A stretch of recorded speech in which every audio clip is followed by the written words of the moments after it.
Hello बच्चों। हाँ, ये पूर्वी।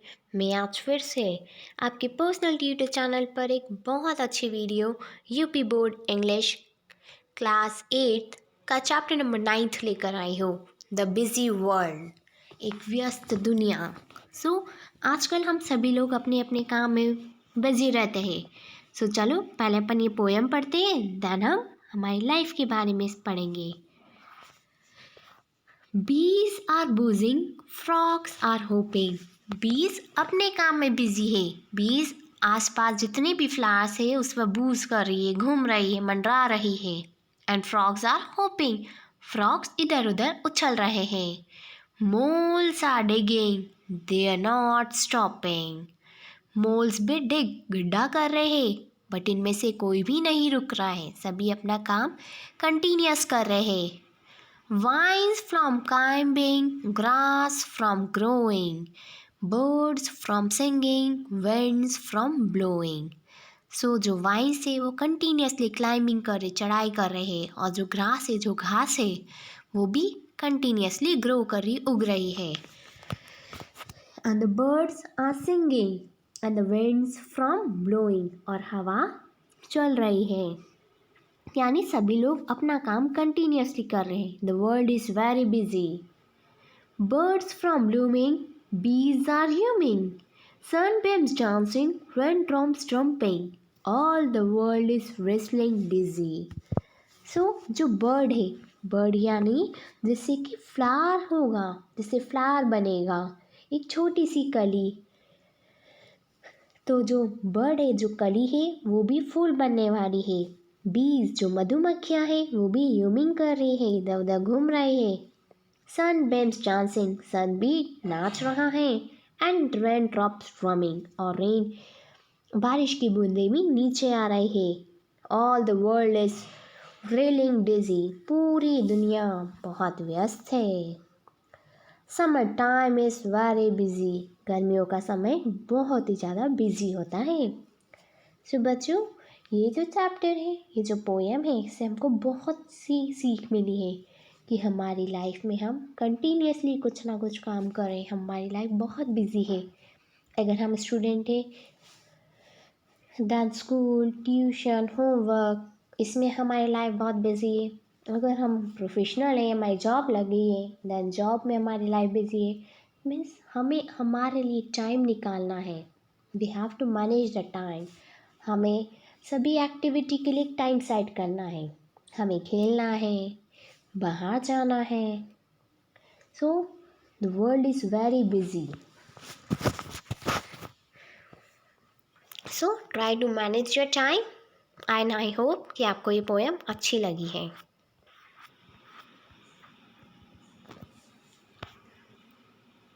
हेलो बच्चों, हाय पूर्वी on behalf of personal tutor channel. आज हम लोग क्लास 8 यूपी बोर्ड इंग्लिश का lesson number 10 the story of a bicycle पढ़ने वाले हैं। एक बाइसिकल की क्या स्टोरी हो सकती है, चलो पढ़ते हैं जल्दी से। उस बाइसिकल का नाम है hobby horse.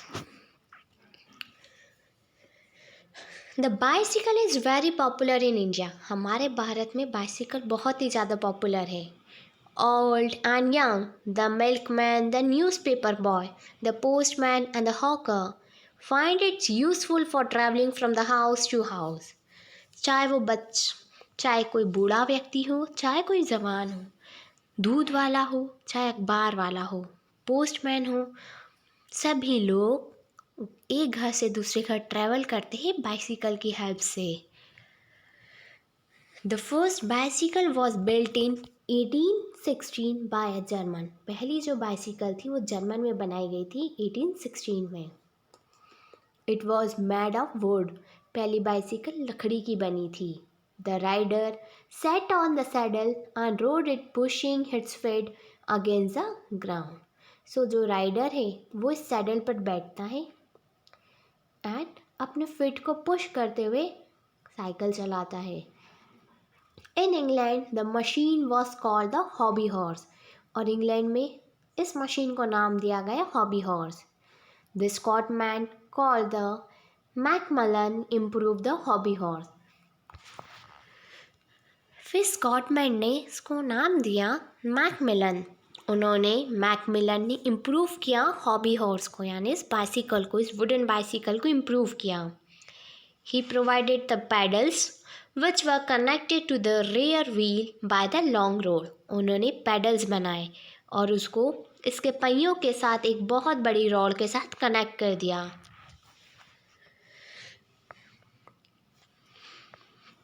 In 1861 a Frenchman built a better machine। फिर 1861 में फ्रेंचमैन ने एक और अच्छी मशीन बनाई।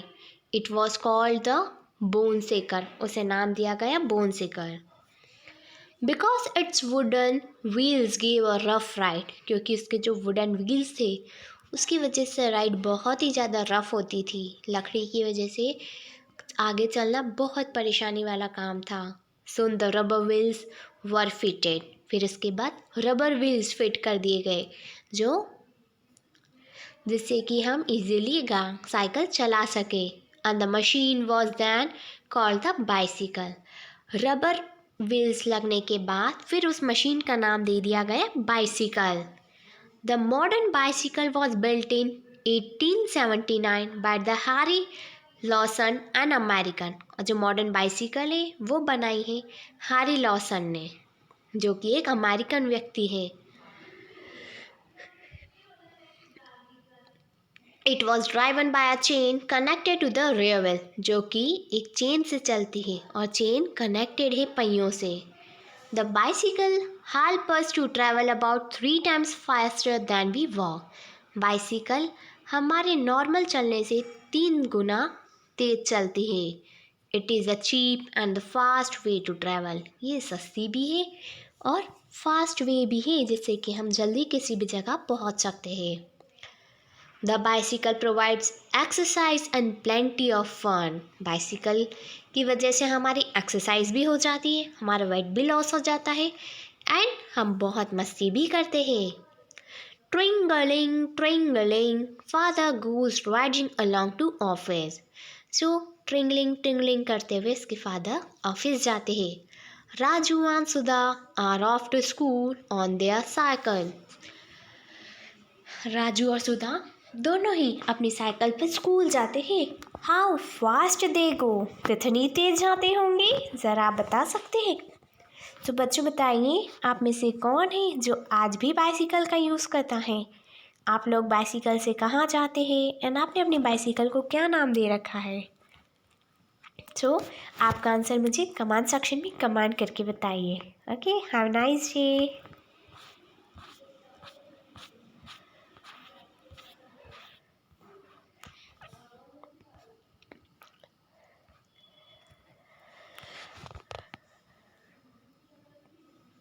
हेलो बच्चों, हाय पूर्वी on behalf of personal tutor channel. आज हम लोग क्लास 8 यूपी बोर्ड इंग्लिश का lesson number 11 a great day in Indian history पढ़ने वाले हैं। सो स्टार्ट करते हैं। It's independence day. Suresh is drawing and colouring on national flag. ये स्वतंत्रता दिवस का दिन है। सुरेश ड्राइंग बना रहा है और अपने नेशनल फ्लैग पर कलर कर रहा है। His sister entered the room hurriedly। उसकी बहन उसके कमरे में आई जल्दी में। उसकी बहन का नाम है उषा। तो चलो पढ़ते हैं क्या लिखा है, क्या है इस ड्रामे में। Usha, brother you have been very busy today. Usha बोलती है, भाई आज तुम बहुत ही बिजी हो। I came at once to ask you about the problem in the arithmetic, but you would not even look up. What are you doing? What is this? So Usha उसके भाई से बोलती है कि मुझे लग रहा है तुम बहुत बिजी हो। मैं एक बार पहले भी आई हूँ तुम्हारे कमरे में। मैंने तुमको बोला है कि मुझे अर्थमेटिक में दिक्कत आ रही है, बट तुमने मेरे उस क्वेश्चन की तरफ ध्यान तक नहीं दिया। ऐसा क्या कर रहे हो? ये क्या चीज़ है? Suresh, I am making a national flag. मैं अपना राष्ट्रीय ध्वज बना रहा हूँ। Don't you see the 3 colours? तुम्हें ये 3 कलर नहीं दिखते? Usha, oh yes I can see the 3 colours. हाँ, दिख रहे हैं 3 colour. Suresh, look the wheel is in the middle. देखो, इसके बीचों बीच में एक पहिया भी बना हुआ है। Usha, what are you going to do with the flag? तुम इस फ्लैग के साथ क्या करने वाले हो? Suresh, do with the flag? Don't you know that tomorrow is 15th August and we are going to unfurl the flag? तुम्हें नहीं पता कि कल 15 अगस्त है और हम ये झंडा फहराएंगे? Usha, oh yes, of course. Suresh, it is the Independence Day. ये हमारा स्वतंत्र दिवस है। Our country got independence on the 15th of August 1947. हमारा देश स्वतंत्र हुआ था 15 अगस्त को 15 अगस्त 1947 में। तिलक, Gokhale, Lajpat Rai, Gandhi ji, Sardar Patel, Subhash Chandra Bose, Pandit Nehru and many other fought for many years to make India a free country. So कई सारे फ्रीडम फाइटर्स ने लड़ाई करी है जिससे कि हमारी इंडिया को, हमारी कंट्री को फ्री कर सके, इंडिपेंडेंट दिला सके। उषा, फाउट, लड़ाई यानी? Suresh, yes, they fought and were sent to prison. We must remember them and do our best to be like them. Suresh बोलता है, हाँ, उन्होंने लड़ाई करी हम लोगों के लिए एंड वो जेल भी गए। हमें उन्हें याद रखना चाहिए एंड हमसे जो हो सके उनका जैसा हमें वो बेस्ट करना है। Usha, what will you do with the flag tomorrow? तो तुम इस झंडे के साथ कल क्या करने वाले हो? Suresh, we are going to the parade in the field. हम मैदान में परेड करने जाएंगे। वी शैल पुट द फ्लैग ऑन द पोस्ट। हम फ्लैग को पोस्ट करेंगे and sing the national anthem and march the past the flag like soldier. Usha, and then, उसके बाद? Suresh, then we are going to plant 100 new saplings near our school and along the road. उसके बाद हम लोग 100 new saplings लगाएंगे, plant उगाएंगे, कुछ तो हमारे स्कूल के बाहर और कुछ रोड के साइड में। They will grow big and shady, जिससे कि वो पेड़ बड़े हो जाए और हमको शेड दे, हमको fruits they and will big rain, जिससे कि बारिश भी हो। You know, mother would always get a few neighbors, children together, teach them and comb their hair. तुम्हें पता है कि जो मदर है वो आसपास के नेबर्स को लेती है, बच्चों को लेती है, उन्हें सिखाती है कि कैसे अपने बालों को कॉम्ब किया जाए, कैसे कंघी करे जाए। सोशल सर्विस, यू सी, कभी देखा है तुमने सोशल सर्विस करते हुए? Usha, can I help her? क्या मैं उनकी मदद कर सकती हूँ? Suresh, of course you can. हाँ, तुम उनकी मदद कर सकती हो। एवरीबॉडी मस्ट डू हिज और हर बिट। सभी लोग कुछ ना कुछ कर सकते हैं। I am going with my friend to Rajpura village. मैं अपने दोस्त के साथ राजपुरा विलेज जा रहा हूँ। We are going to repair a well. हम एक वेल को रिपेयर करने वाले हैं, एक कुएं को रिपेयर करने जा रहे हैं। Usha, brother, it sounds good. ये अच्छा लग रहा है।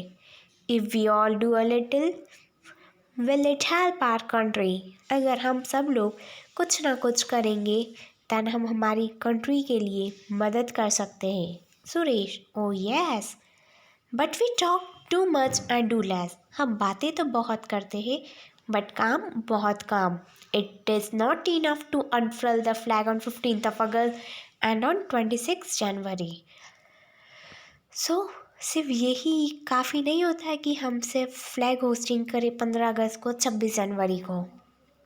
Usha, please tell me what I should do. तो मुझे बताओ कि मुझे क्या करना है। Suresh, you can clean and tidy up your room and your house. तुम्हें अपने रूम को साफ रखना है, अपने घर को साफ रखना है। You can tell the people not to spit on the road. तुम्हें लोगों को समझाना है कि रोड पे ना थूके। You can learn your lesson and help mother. तुम्हें अपनी अच्छे से पढ़ाई करनी है एंड अपनी मदर की हेल्प करनी है काम में। Usha, I have a teacher at school. मेरे स्कूल में एक टीचर है। She tells us to be the helpful to others. वो हमेशा हमें बोलती है कि लोगों की मदद करनी चाहिए। Usha, brother can I come to the parade tomorrow? क्या मैं कल परेड देखने आ सकती हूँ? Suresh, of course, you are welcome. Usha, oh thank you. Let me help you now with the painting of the wheel. I shall hold the tin of paint. So बोलता है, oh thank you. लाओ मैं तुम्हारी मदद करता हूँ उस wheel को पेंट करने में। सुरेश, now be careful, ध्यान से, और you will spill the paint over the whole flag. नहीं तो तुम पूरे झंडे पर कलर मत कर देना, कलर मत डोल देना। That would not be helping much. मुझे तुम्हारी इतनी भी मदद नहीं चाहिए। They want a clean flag for the parade. उन्हें परेड के लिए एक साफ सुथरा बहुत सुंदर सा फ्लैग चाहिए। I hope बच्चों you understand this video and this chapter, and if you have any query related to this, then comment in comment section. Thank you. Have a nice day.